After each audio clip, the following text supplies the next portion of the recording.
At sa hapon pong ito ay muli tayong nagpapasalamat sa Panginoon dahil napansin ko simula sa preaching kanina pong umaga hanggang dun sa Sunday School ay parang nagkakatugma ang ating mga topic, at ito po ay may kinalaman pa rin po sa holiness, no?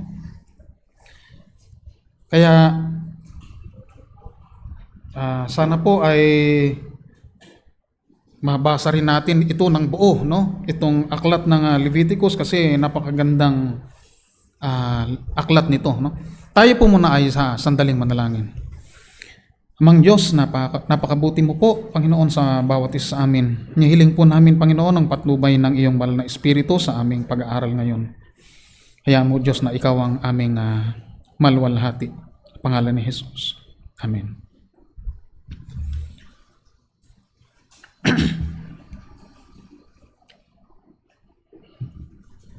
So ito pong Leviticus ay alam natin na ito yung pangatlo sa tinatawag nating aklat ni Moises, no, na tinatawag nating Pentateuch.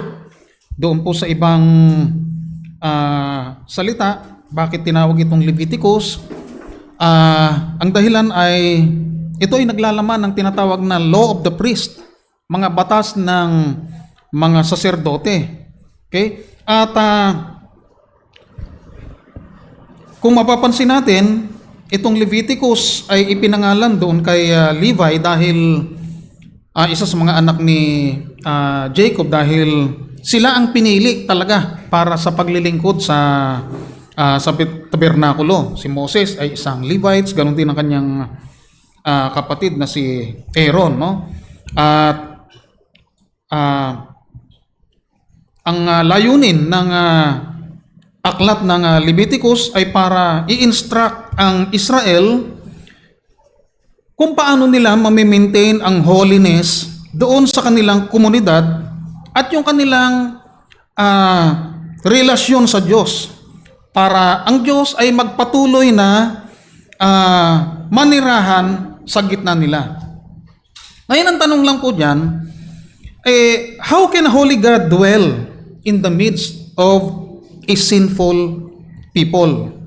Paano maninirahan ang Panginoon sa gitna ng mga taong makasalanan? Ang sagot po diyan ay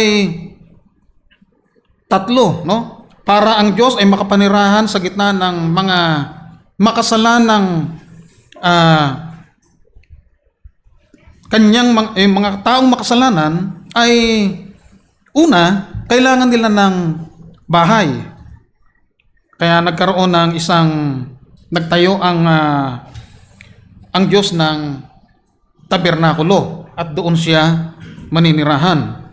Doon sa chapter 25 ng Exodus, ang sabi rito, at kanilang igawa ako ng isang sanktuaryo upang makatahan sa gitna nila, ayon sa lahat ng aking ipinakita sa iyo, sa anyo ng tabernakulo at sa anyo ng lahat ng kasangkapan niyon, ay gayon nyo gagawin.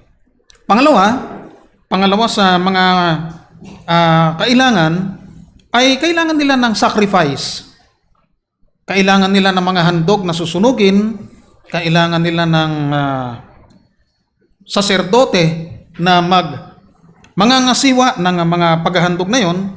At kung papansin natin doon sa 1st hanggang 7th chapter, no, ng aklat ng Leviticus, meron na tayong makikita doon na iba't ibang klase ng offering. Ang mga offering na yon ay yung tinatawag nating burnt offering, yung sinunog na offering, at yung grain offering, yung harina, no? Peace offering, sin offering, saka yung guilt offering. So, makikita natin yan doon sa una hanggang sa ikapitong chapter ng Leviticus. Doon sa chapter 6 ay pinag-uusapan doon yung kung paano ihahandle yung mga offering na yon. At doon naman sa chapter 8 hanggang 10, yung establishment ng tinatawag nating priesthood. Kung paanong si Aaron at sa kanya at yung kanyang mga anak ay na-ordain. Dahil yung kailangan dito yung pagpatay ng hayop at yung pagbububo ng dugo na siyang co-cover doon sa imperfection ng buong Israel. Kaya itong pangatlo po, siyempre, yung resulta ng lahat ng ito, ang kailangan nila ay yung holiness. Kailangan ng Diyos na ang kanyang bayan ay banal para siya makapanirahan sa kalagitnaan nila. So, sabi roon sa 1 Peter na binanggit natin kanina, be ye holy as I am holy, ang sabi roon. So, yun lang ang paraan para ang Diyos ay makapanirahan sa gitna nila. Kasi kinakailangan talaga ng Diyos ng holiness. At ang isa pa sa mga layunin kung bakit binigyan sila ng mga ganong gawain na hinihingi sa kanila ng Panginoon yung kabanalan ay dahil ihinahanda sila doon sa pagpasok nila sa promised land, doon sa Canaan. Doon sa Leviticus chapter 20 verse 22, ang sabi po doon, ingatan nga ninyo ang lahat ng aking mga palatuntunan at ang lahat ng aking mga kahatulan at inyong isasagawa. Ito po yung mga paghahandog, no? At yung iba't iba pang mga kautusan tungkol sa kalinisan. Upang huwag kayong iluwa ng lupain na aking pinagdadalhan sa inyo na inyong tatahanan. At huwag kayong lalakad ng ayon sa mga kaugalian ng mga bansang aking palalayasin sa harap ninyo, sapagkat ang lahat ng kasamang ito'y ginawa nila, kaya ko kinapupuutan. Kaya yung lugar po ng Kanaan, na mayroong mga nakatirang mga sumasamba sa Diyos-Diyosan doon, ay pinalayas ng Diyos. Kung maaalala natin, nung si Noah ay nanganak nagkaroon siya ng 3 anak na lalaki, at isa doon sa mga anak niya ay may sinabi siya ron na cursed be Canaan. No? Wala pa naman si Canaan noon. Pero sinabi na niya, cursed be Canaan. At dumating nga yung panahon na yung mga tao doon sa Canaan ay nilusob. No? At lahat ng mga tao doon ay pinalayas. Kasi nga naman tatahan ang mga anak ng Diyos doon para maninirahan yung mga tao doon, at gusto ng Panginoon na yung titira doon ay banal. Kaya po ang title nitong ating pag-uusapan ngayon ay Worshiping the Holy God. Ngayon po sa simula pa lang ng Leviticus 9, no, ay inutusan na ng Diyos si Moises at si Aaron na magdala ng guyang toro na handog sa kasalanan, isang tupang lalaki na handog na susunugin. At ito po ay paghandog para sa kasalanan ng mga saserdote, no? Sa mga anak ni Israel naman, sabi rito, kumuha kayo ng isang kambing na lalaki na handog sa kasalanan, at ng isang guyang baka at ng isang kordero na kapwa may gulang na 1 taon, at walang kapintasan na handog na susunugin. At ng isang toro at ng isang tupang lalaki ng mga handog tungkol sa kapayapaan, upang ihain sa harap ng Panginoon, at ng isang handog na arina na hinaluan ng langis, sapagkat napakikita sa inyo ngayon ang Panginoon. So doon po sa offering na hiningi ng Diyos sa kanila, ang isa ron ay sin offering, at yung pangalawa ay yung tinatawag na peace offering, no? At doon po sa huling bahagi ng Leviticus chapter 9 ay nagpakita ron yung kaluwalhatian ng Panginoon. Kung babasahin po natin doon sa mga naunang mga talata doon sa aklat ng Exodus, ang sabi ng Diyos doon, pakakabanalin ko ang tabernakulo sa pamamagitan ng aking kaluwalhatian, no? So, nung lumabas si Aaron at yung kanyang mga anak doon sa tabernakulo ay 8 araw, no? Kasi nung time na si Aaron at yung kanyang mga anak ay na-ordain, pinahiran sila ng langis, sila ay dapat manatili sa loob ng tabernakulo ng 7 araw. No? Bahagi ng kanilang consecration at paghahanda para sa gagawin nilang paghahandog. At nung 8 araw nga, no? Nung sila'y lumabas doon sa tabernakulo, lumabas ang lumabas yung apoy sa harap ng Panginoon at sinupok yung handog na susunugin na nakalagay doon sa dambana.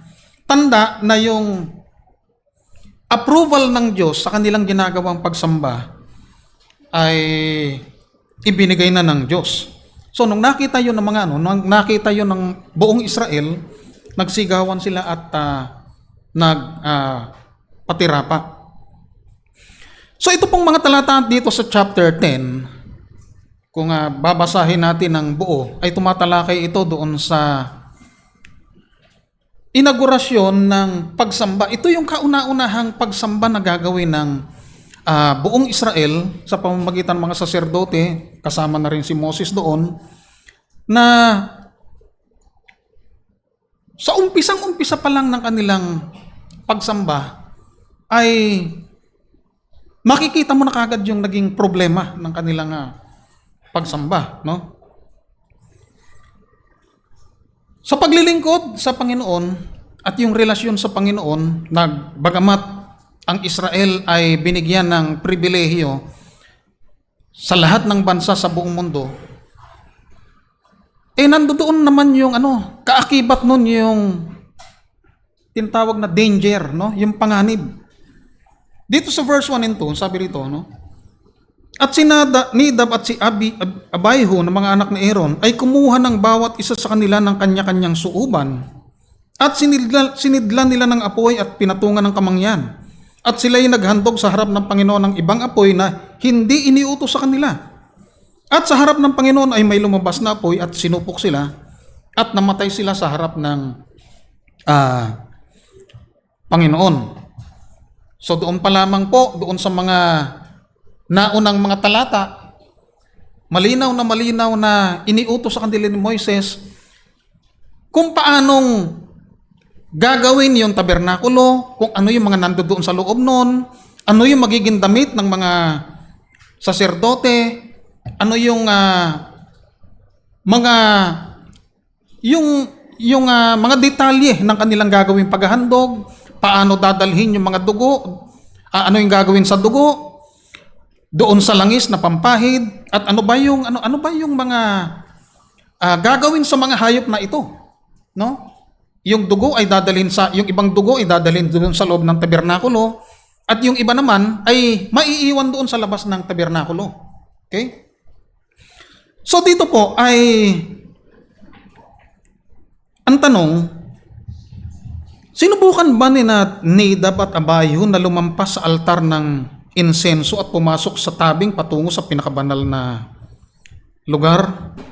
Kasi dalawa silang pumasok, no? At dalawa silang sinupok ng apoy. Unang-una, hindi naman iniutos sa kanila ng Diyos na kumuha ng ibang apoy, no? Kasi ang gusto ng Diyos, yung apoy na manggagaling sa Kanya, ang susupok doon, no? Kaya ang ihandog nila yung apoy na manggagaling sa Diyos. So dahil sa galit ng Diyos ay ang sabi nga ng iba, kidlat daw yun no? Kidlat na bigla na lang nanggaling doon sa harap ng Panginoon, hindi nga nasunog yung kanilang mga damit no? Yung kanila lang mga katawan. Sabi sa 16 ng Leviticus verse 1, ang Panginoon nga ay nagsalita kay Moises pagkatapos na namatay ang 2 anak ni Aaron nang sila'y makalapit sa harapan ng Panginoon at nangamatay. At sinabi ng Panginoon kay Moises, saysayin mo kay Aaron na iyong kapatid na siya'y huwag papasok sa dakong banal sa loob ng tabing sa harap ng luklukan ng awa na nasa ibabaw ng kaban. Baka siya'y mamatay sapagkat ako'y magpapakita sa alapaap sa ibabaw ng luklukan ng awa. Kaya nung araw na namatay si Nadab at Abihu, sinabi na ng Diyos kay Aaron, huwag siyang lalampas doon sa talukbong sa dakong kabanal-banalan na kinaroroonan ng luklukan ng awa. So dito po sa pangyayaring ito ay merong ginawa si Nadab at Abihu. Sila ay naghandog ng hindi otorisadong apoy at ang requirement, isa lang ang papasok doon, no? Doon sa banal na dako. At dapat hindi sila nakainom, hindi sila lasing. Kasi mayroong binabanggit dito sa mga sumunod na talata na kaya ibinigay tuloy yung utos na huwag kayong iinom ng mga matatapang na alak, huwag kayong lasing. Kasi nga baka pagdating nyo doon, magkamali kayo, no? Magkamali kayo ng inyong gagawin. At pansinin natin, dalawa silang sinupok. So ang ibig sabihin, maaaring sila'y nung nandoon na, doon sa loob ng banal na dako, ay sumilip sila doon sa kabanal-banalang dako. At pagsilip nila ron, biglang lumabas yung apoy at sila'y sinupok. So ano yung mapapansin natin doon? No? Seryoso ang Diyos sa pagdating sa pagsamba sa Kanya. Lahat ng mga detalye ng Kanyang utos, simula sa paggawa ng tabernakulo hanggang sa lahat ng gagawin ng saserdote doon sa mga handog, kailangan sundin mo word for word. Dahil kung hindi, magagalit ang Diyos. Kaya sabi niya sa verse 3 hanggang 5, no? Nang magkagayo, sinabi ni Moises kay Aaron, ito ang sinalita ng Panginoon na sinasabi ko. Ako'y babanalin ng mga lumalapit sa akin, at sa harap ng buong bayan ay luluwalhatiin ako. At si Aaron ay hindi umimik. Alam niya na nagkasala yung kanyang mga anak. So isa yung maaalaala natin si Job, di ba? Nung ang kanyang mga anak ay nagse-celebrate siguro ng kanilang birthday, sinubok si Job. At sa isang iglap ay nawala yung kanyang mga anak. Pero hindi niya nilapastangan o nagsalita man ng hindi maganda si Job sa Diyos. Pero si Aaron ay hindi umimik. Alam niya yung kasalanan ginawa ng kanyang mga anak. Ngayon, bakit kaya siya hindi umimik? No?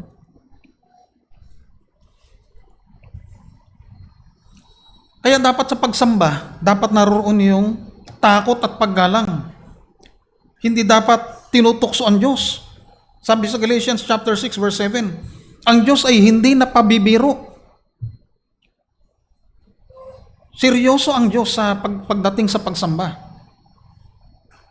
Kaya nga rin sa chapter 5 ng Matthew, sabi rin sa verse 23, kung gusto mo maghandog doon sa dambana, at naalala mo na mayroong isa palang kapatid na laban sa iyo, iwanan mo muna yung iyong handog sa dambana at kausapin mo yung kapatid mo na may laban sa iyo.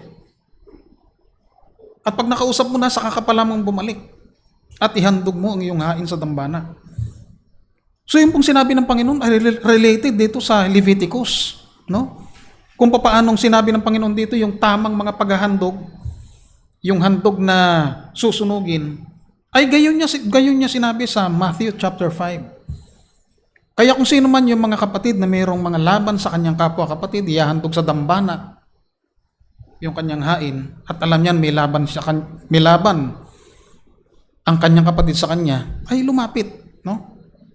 Applicable pa rin po sa atin yung mga sinabi doon sa Leviticus. Sabi sa Romans chapter 3 verse 19, ngayon ay nalalaman natin ang anumang sinasabi ng kautusan, yaon ay sinasabi sa nangasa ilalim ng kautusan upang matikom ang bawat bibig. nagbigay ng utos ang Diyos sa pamamagitan ni Moises, idinitali kung paano yung dapat na gagawing paghahandog, sinuway ng mga anak ni Aaron. Kaya hindi umimik si Aaron kasi alam niya na nagkasala yung kanyang mga anak. So ang ginawa ni Moses, tinawag ni Moises si Misael at si Elzaphan na mga anak ni Uzziel na amain ni Aaron. Ito yung mga second cousin ni Nadab at ni Abihu, no? At sa kanila sinabi, magsilapit kayo, ilabas ninyo ang inyong mga kapatid sa kampamento mula sa harap ng santuaryo. Sa gayoy, lumapit sila at kanilang binuhat sa kanilang mga kasuotan na inilabas sa kampamento gaya ng sinabi ni Moises. Kasi hindi pa naman sila nakapasok doon sa kabanal-banalang dako. Dumungaw lang sila at nung sila ay namatay doon sa pamamagitan ng apoy, doon sila bumagsak sa may labas ng andun pa sila sa may labas ng tabing, no? At binuhat sila sa pamamagitan ng kanilang mga damit. Okay? Dito po sa Leviticus, mayroong mga kautusan tungkol sa mga pagkahawa doon sa mga namatay, no? Yung mga taong nakahipo ng mga patay ay ituturing na marumi. Okay? Pero dito sa kaso na to, iniutos din ng Panginoon na mayroong exception. Ang pwede lang magpakahawa ay yung mga kamag-anak, nanay at tatay, kung sino-sino pang yung mga kapatid, no? Kaya ang inutusan ay itong si Misael at si Elzaphan na mga anak ni Uzziel. At doon kinuha yung mga bangkay nila at dinala roon sa labas ng kampamento. So ano yung makikita natin dito, no? Dahil sa kamatayan ni Nadab at Abihu, naging marumi uli yung tabernakulo. Dudumi ang tabernakulo. Pagka merong isang taong marumi rin na pumasok doon, no? Sa Leviticus 21:1 sabi nito, sinabi ng Panginoon kay Moises, salitain mo sa mga saserdote ng mga anak ni Aaron at sabihin mo sa kanila, sino man ay huwag magpakahawad ng dahil sa patay sa gitna ng kanyang bayan, maliban sa kamag-anak na malapit, sa kanyang ina at sa kanyang ama at sa kanyang anak na lalaki at babae, at sa kanyang kapatid na lalaki at sa kanyang kapatid na dalaga na malapit sa kanya, na walang asawa ay maaaring magpakahawa siya. So ano yung makikita natin, paano natin maihahalin tulad ito sa New Testament? Maalaala natin si Ananias at si Sapphira, no? Doon sa Acts chapter 5 ng panahon na nagsisimula pa lang yung iglesia, no? At doon kumikilos yung Panginoon at tinipon lahat yung tinipon yung buong iglesia. Okay? At itong si Ananias at si Sapphira ay nagsinungaling tungkol sa pagbebenta nila ng kanilang lupa. At dahil sa kanilang pagsisinungaling na yun, ay nagalit si Pedro, no? At sinabing sila'y mamamatay. At namatay nga sila. At dito sa Old Testament, sa Leviticus, dito pa lang magsisimula yung paghahandog, no? Kaya kung paanong kinuha yung mga bangkay ni Ananias at ni Sapphira doon sa harapan ng mga apostol, ganun din kinuha ni Elzaphan at ni nung mga anak ni yung mga pamangkin ni Aaron, yung mga bangkay nung dalawang kapatid yung dalawang magkapatid, no? Kakalimutan ko po yung pangalan, no? So dumudumi ang tabernakulo dahil doon sa kamatayan ng dalawang pamangkin ni Aaron. So ano po ang nangyari pagkatapos nun? Kailangan uling pakabanalin yung tabernakulo sa pamamagitan ng pagpapahid ng langis doon at pagwiwisik ng mga dugo ng hayop na pinatay. Dito sa verse 6, simula nung mamatay yung dalawang anak ni Aaron na si Nadab at Abihu, sabi ni Moises kay Aaron at kay Eleazar at kay Itamar na kanyang mga anak. Ito pong si Eleazar at si Itamar ay kapatid ni Nadab at Abihu na anak din ni Aaron, no? At ito yung pumalit sa kanilang dalawa. At nung oras na namatay yung si Nadab at Abihu, ay inutusan sila ni Moises. Ang sabi nito, huwag ninyong ilugay ang buhok ng inyong ulo o hapakin man ninyo ang inyong bisan, upang huwag kayong mamatay at siya'y huwag magalit laban sa buong kapisanan. Ang pinapakita po ng Panginoon dito ay itong si Eleazar, si Aaron at saka si Itamar na kanyang mga anak ay huwag magluksa doon sa kamatayan ng kanyang dalawang anak. Bakit? Kasi magagalit ang Diyos sa kanila, mamamatay din sila, at pati yung buong kapisanan ng buong Israel ay magagalit din ang Diyos doon at mamamatay din sila. Bakit? Kasi itong dalawang anak ni Aaron na namatay ay hindi na sila yung si Aaron yung magpapasan nung kasalanan ng buong Israel, at pag wala itong dalawang katulong niya ay hindi maisasagawa ang paghahandog at mananatili yung kasalanan ng buong Israel at sila'y mamamatay. So, ang inutusan lang ng Diyos na magluksa doon sa kamatayan ni Nadab at Abihu ay ang buong sangbahayan ni Israel. Sabi nito, ang buong sangbahayan ni Israel ay tumaghoy sa apoy na pinapag-alab ng Panginoon. No? Dito sa verse 6, ang Israel ang magluluksa, at pangalawa, hindi sila pwedeng magluksa. Hindi pwedeng magluksa ang mga anak ni Aaron at siya dahil kailangan magpatuloy pa yung paghahandog. Mayroon pang paghahandog na gagawin sa gabi. Sa umaga kasi at sa gabi ang paghahandog. At wala nang iba pang pwedeng maghandog nun kundi yung mga anak ni Aaron na natitira na si Eleazar at si Itamar. Ibig sabihin, kailangang magpatuloy ang worship. Dahil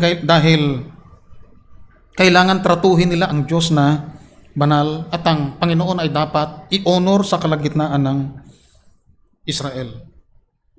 Kaya yung dalawang anak niya na natitira, si Itamar at si Eleazar, ay pinagbawalan na silang magluksa dahil kailangang magpatuloy ang worship. So, ganun kahigpit ang Panginoon, no? Kailangan magpatuloy ang pagsamba. Siguro parang sinasabi rin niya sa atin, kung lagnat-lagnat lang yung sakit natin, o sakit ng ngipin, o kaya yung pupuntahan mo naman, hindi naman gaanong mahalaga, huwag mo nang ipagpaliban ng linggo, no? Binigyan tayo ng isang araw ng Panginoon para siya isambahin.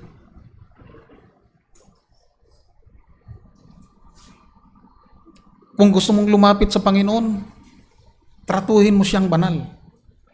Huwag mo siyang tratuhin parang isang bagay na ano lang, no? Na pwede naman sa susunod na araw yan eh. Pwede naman online yan eh, no? Hindi dapat tinatrato ang Diyos na ganun. Paano tayo kung wala ang Diyos? Diba? Saan tayo pupunta?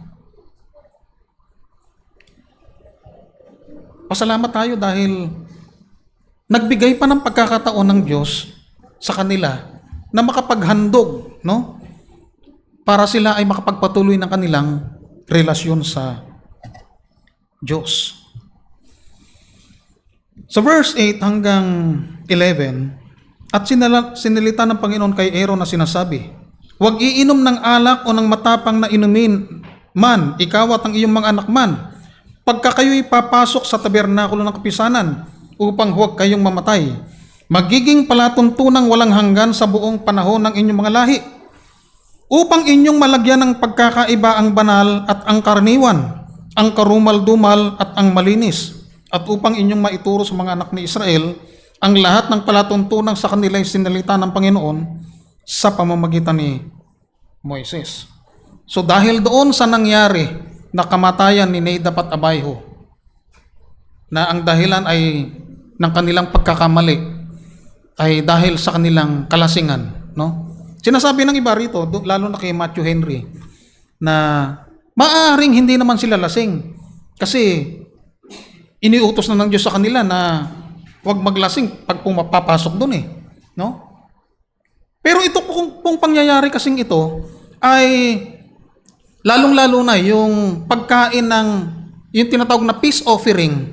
Kakainin ito ng may buong kagalakan, no?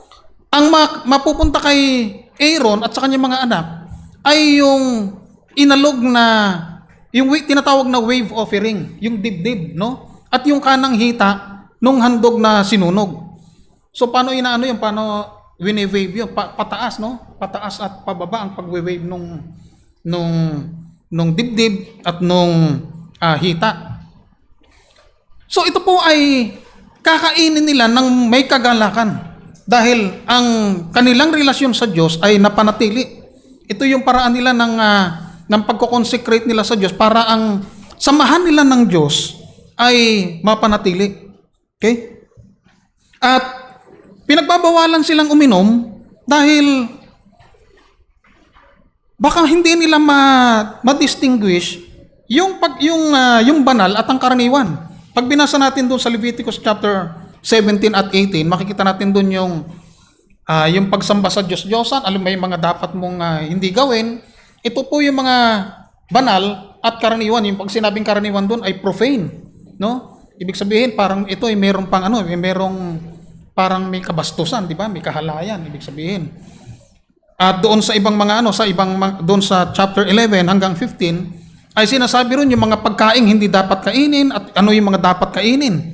So, pinakita ron ni Moses kung alin doon yung mga hayop na banal at karaniwan. At doon naman sa chapter 15 o sa 18 kung di ako nagkakamali, yung inutusan sila na wag mong dapat hindi mo makikita ang kahubaran ng iyong kapatid na babae, ng iyong manugang, dahil kahubaran din niya ng iyong ina at ng iyong ama. So doon pinapakita, inuutusan si Nadab at Abihu na huwag maglasing para hindi sila magkamali. Para makita nila, magbigyan nila ng distinction yung masama at mabuti. Kaya po, ang sabi ng Panginoon magpaka-puspos kayo ng banal na espiritu, hindi ng alak, di ba? Kung minsan yung alak sabi nga nila, pag may alak, may balak Kaya kung minsan, yung katamtaman, napupunta sa talagang laklakan na no? At isa pang dahilan ay, siyempre, dahil nga sa gagawin niyo ng may kagalakan, maaaring itong si Nadab at Abihu ay napainom na, no? Bago sila pumunta roon sa para gampanan ng kanilang mga trabaho. At isa pa, sila yung magtuturo sa bansang Israel ng mga kautusan ng Diyos. Kaya hindi sila dapat hindi makita sa kanila yung ganong halimbawa. Makikita natin yun sa book ni Titus at ni Timothy tungkol sa pagtuturo, no? Sila yung inatasang magturo para maituro nila ng wasto ang mga salita ng Diyos. At kung at ituturo din nila kung ano yung tamang pagsamba sa Diyos para hindi sila matulad kay Nadab at Abihu na namatay doon sa tabernakulo. Sa verse 12 hanggang 15 po. At sinalita ni Moises kay Aaron at kay Eleazar at kay Itamar ng mga natitira niyang anak, kunin ninyo ang handog na harina na lumabi sa mga handog sa Panginoon na pinaraan sa apoy at inyong kaning walang lebadura sa tabi ng dambana sapagkat kabanal-banalan. So ito pong grain offering ay dadakot muna si Moses doon o si Aaron, at yung matitira doon o yung dinakot niya ilalagay doon sa dambana, susunugin yun, at yung matitira doon para sa magiging pagkain ni Aaron at ng kanyang mga anak, at pati yung kanyang iba pang mga anak. So kakainin nyo sa dakong banal dahil yung ng karampatang bahagi nyo, sabi sa verse 13. Sa verse 14, at ang dibdib na inalog at ang hita na itinaas ay kakanin ninyo sa dakong malinis, kakanin mo at ng iyong mga anak na lalaki at babae na kasama mo, sapagkat yamang karampatang bahagi mo at karampatang bahagi ng iyong mga anak na ibinigay sa iyo sa mga hain ng mga anak ni Israel. Ganon din po yung sinasabi sa verse 15. Ito pong sinabi rito ay parang inulit lang, parang ito'y nabanggit na doon sa chapter 1 hanggang 7. Yung mga kung alin doon yung mga kakainin nila at alin doon yung kumpletong susunugin. So dito, noong oras na nagsisimula na silang maghandog, ay ipinaalaala sa kanila ni Moises na ganito ang gagawin nyo doon sa mga pagkain o yung mga hayop na ihinandog na para maging pagkain ninyo. At dito po sa pagkakataong ito ay tuliro na si Moises, no? At makikita natin yung tensyon na nandoon sa kanya. Bakit? Dahil nga doon sa kamatayan ni Nadab at Abihu. Pinaalaala niya uli kay Moses, kay Aaron, yung mga utos na yon. Kasi baka magkamali na naman sila. At sila'y mamamatay. Magagalit ang Diyos sa kanila. Hindi lamang sa kanila, kundi doon sa buong Israel. Kaya pag sinabi talaga ng Panginoon na ganito ang gawin, no? Wala na tayong idadagdag, wala na tayong babawasan doon. Ando doon na yung wisdom ng Diyos nung iutos niya yun. Hindi na natin pwedeng dagdagan pa. Gayahin mo na lang, no? Sabi nga nung isang kaibigan ko na electronic technician, yung gumagawa siya ng mga baffles.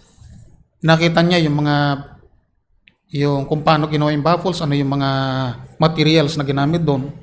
Yun na yung pinakamaganda, no? Hindi mo na kailangan pang baguhin yun. Gayahin mo na lang. Kaya yung Panginoon, nung inutos niya yun, hindi mo na pwedeng dagdagan yun, hindi mo na pwedeng bawasan. Sundin mo na lang. Kasi ando doon yung wisdom ng Diyos. Ando doon yung karunungan ng Diyos. Pag binago mo pa yun, ang sabi ng Bible, ikaw ay isang mangmang. So hindi yun isang bagong tagubilin. Ito ay pagpapaalala niya dahil nandoon yung takot ni Moises. Takot na takot siya nung kanyang inutos yun. Pinaalala yun, no?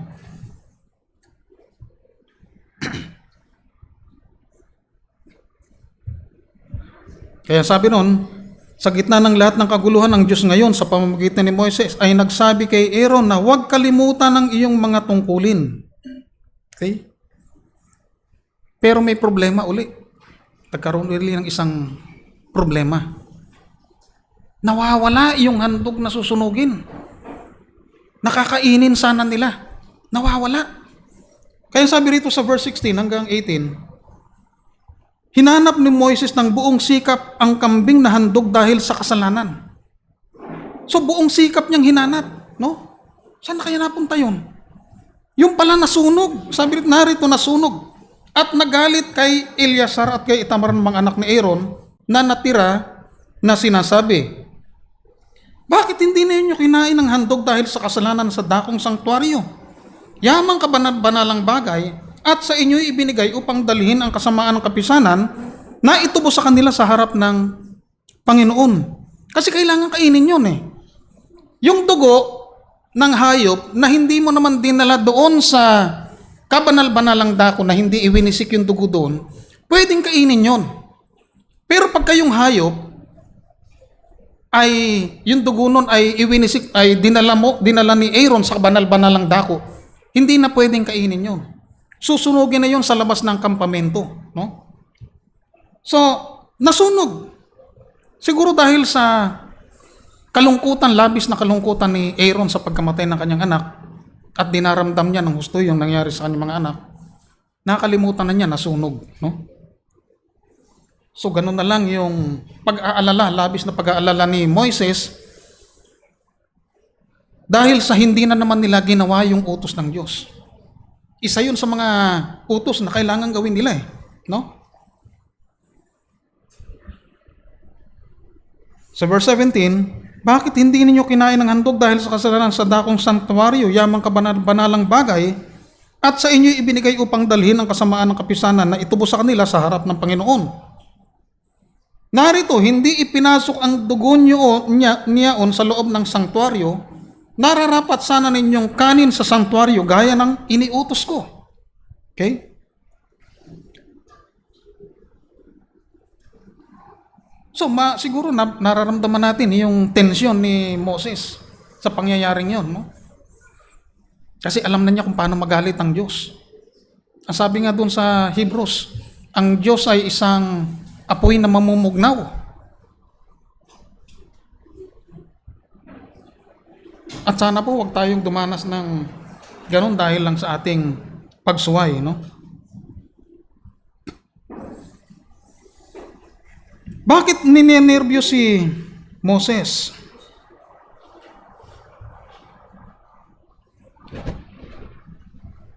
Merong sin offering na kailangan kainin ni Aaron at ng kanyang mga anak, pero naiwan doon sa tinatawag na bronze altar at sunog na sunog, no? Sunog na sunog 'yon. Na-violate na naman ang utos ng Panginoon. Ang sagot ni Aaron kay Moises sa verse 19 hanggang 20. At sinalita ni Aaron kay Moises, narito, kanilang inihandog ng araw na ito ang kanilang handog dahil sa kasalanan, at ang kanilang handog na susunugin sa harap ng Panginoon. At sa akin ay nangyari ang mga ganyang bagay na gaya ng mga ito. Okay? Yun po yung sinabi ni Aaron. At kung ako nga'y nakakain ng handog dahil sa kasalanan ngayon, kalulugdan baga kaya ako ng Panginoon? Sa verse 20, at nang marinig ng Moises, ay nakalugod sa kanyang paningin. So ano po yung ibig sabihin?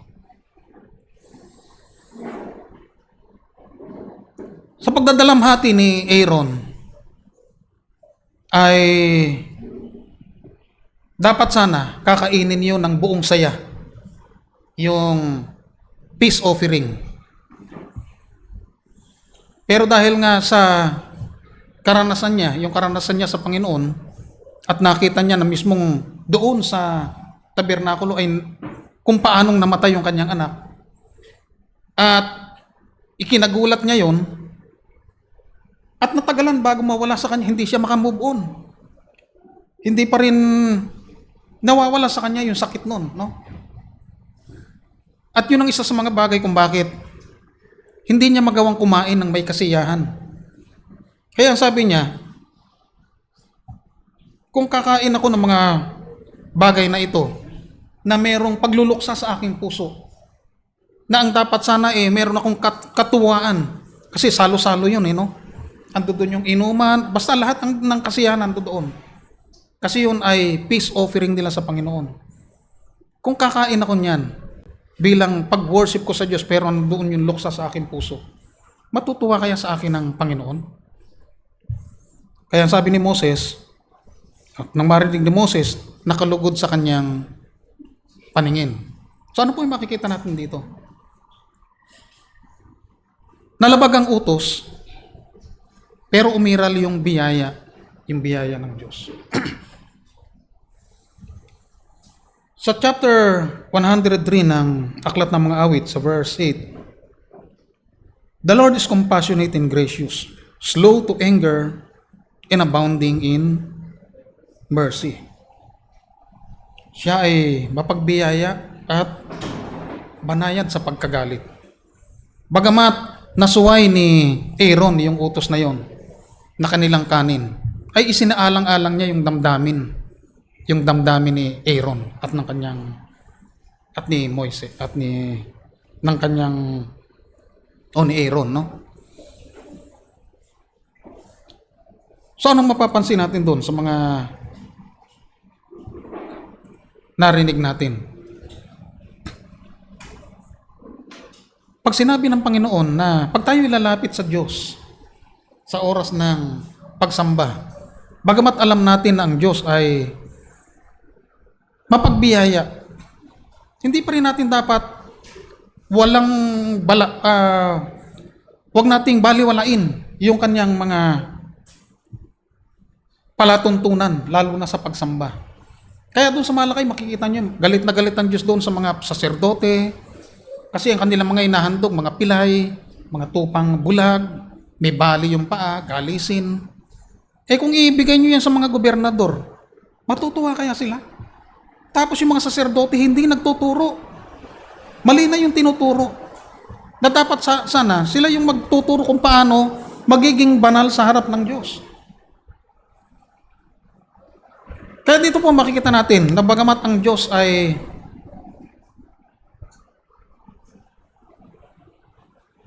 nagbibigay ng mga ganong higpit ng mga kautusan sa bawat isa sa atin, ay naroon pa rin, nananaig pa rin yung kanyang biyaya. Kaya nung dumating yung ating Panginoong Hesus, siya ay nanahan sa gitna natin no? Siya ay nanahan sa gitna natin, at sa pamamagitan niya tayo ay nakakalapit sa Panginoon para mapanatili natin yung ating wagas na pagsamba sa ating Panginoon.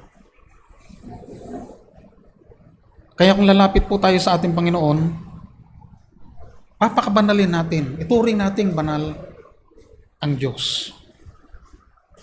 Salamat tayo dahil may Diyos at mayroong araw na ibinigay sa atin sa araw ng pagsamba. Purihin po ang Panginoon at tayo po'y manalangin. Amang Diyos na makapangyarihan sa lahat, tunay nga o Diyos na Ikaw ay nagpapakita, Panginoon, ng iyong galit sa mga karapat-dapat sa mga ito. Ngunit salamat po, O Diyos, sa iyong bugtong na anak na si Jesus, na siyang inilalarawan ng mga hayop na ihinandog, Panginoon, upang mapawi ang iyong galit sa bawat isa amin. Salamat, Panginoon, sa pamamagitan niya ay nagkaroon kami ng lakas ng loob upang lumapit sa iyo at sumamba. At sa pamamagitan niya ay nagkaroon kami ng kabanalan. No, O Diyos, ay napapurihan ka po, nabigyan ka po namin ng kaluwalhatian sa aming pagsamba ngayong hapon.